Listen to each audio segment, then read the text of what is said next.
hindi dapat makidip ng fingers yung mga congressmen, mga senators sa budget preparation because that is within the domain of the executive down to the local levels, mga LGUs.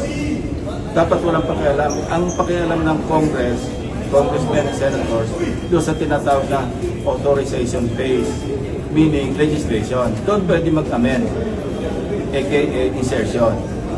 Kasi kung doon pa lang sa NEP, naka-insert na, parang ito yung parang sabihin na natin, ito yung descendant ng pork barrel, which was outlawed way back in 2014, di ba?